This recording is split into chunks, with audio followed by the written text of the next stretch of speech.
Assalamualaikum warahmatullahi wabarakatuh. Perkenalkan, nama saya Ahmad Habibi. Saya dari kelas 10 PPLG 5. Di sini saya akan menjelaskan tugas DPK saya. Startup. Startup adalah perusahaan rintisan yang didirikan oleh satu atau banyak orang untuk mengembangkan sebuah produk atau layanan unik yang sesuai dengan target pasar. Jenis-jenis startup. Startup memiliki banyak sekali jenis. Startup bidang games, startup bidang properti, startup bidang pendidikan, startup bidang kesehatan, startup bidang pertanian, startup bidang e-commerce, startup bidang perjalanan dan akomodasi, startup SaaS, startup bidang transportasi. Cara kerja startup di Indonesia. Pada tingkat tinggi, startup bekerja seperti perusahaan lain. Sekelompok karyawan bekerja sama menciptakan produk. Namun yang membedakan startup dari bisnis lain adalah cara mereka melakukannya. Perusahaan biasa menduplikasi apa yang telah dilakukan sebelumnya. Misalnya, calon pemilik restoran dapat mewaralabakan restoran yang sudah ada. Itu artinya mereka bekerja dari template yang sudah ada tentang bagaimana bisnis seharusnya bekerja.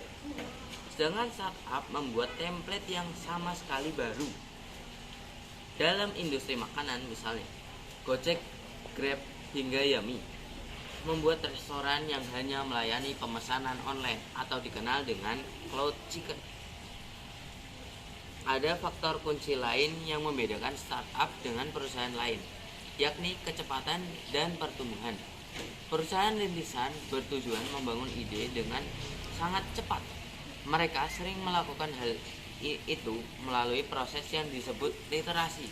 Startup terus meningkatkan produk melalui umpan balik feedback. Seringkali startup memulai dengan kerangka dasar produk yang disebut produk minimal yang layak atau minimum viable product MVP yang akan diuji dan direvisi hingga siap dipasarkan. Startup memiliki resiko besar ketika baru meluncurkan produk pertama. Produk mereka belum tentu diterima di masyarakat, meskipun telah dibuat lengkap dengan biaya yang tinggi.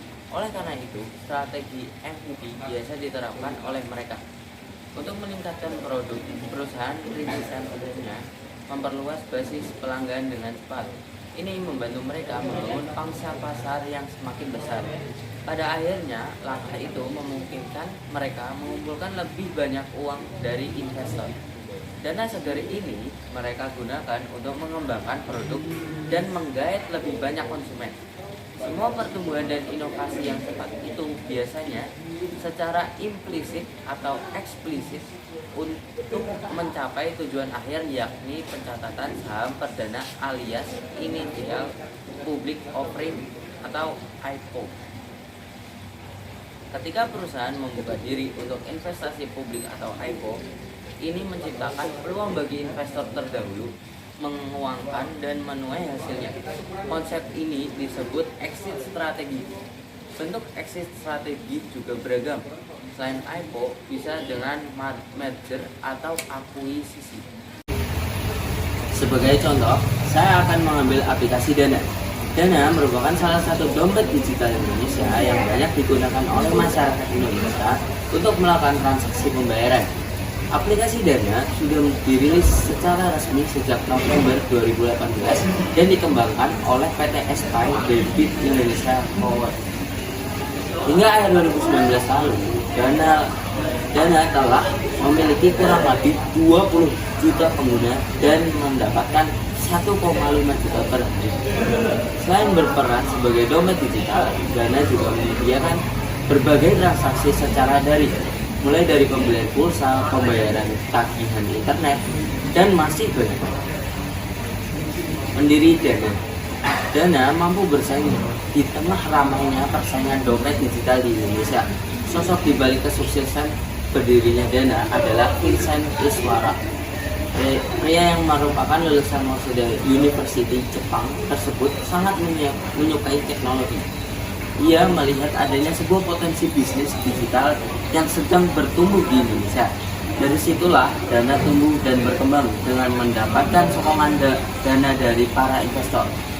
Pada awal berdirinya, Dana mendapatkan dukungan dari PT Elang Sejahtera Mandiri yang mendapatkan kepemilikan sebesar 99%. Elang Sejahtera Mandiri merupakan sebuah anak perusahaan milik PT Elang Mahkota Teknologi Tbk. Namun, saat ini kepemilikan saham terbesar dipegang oleh Grup Sinarmas dan misalkan Kreatif Media Karya dengan 49% kepemilikan. Itulah beberapa informasi mengenai dana dompet digital yang mungkin belum Anda ketahui. Itu saja sekira dari saya. Terima kasih. Maaf bila ada salah kata.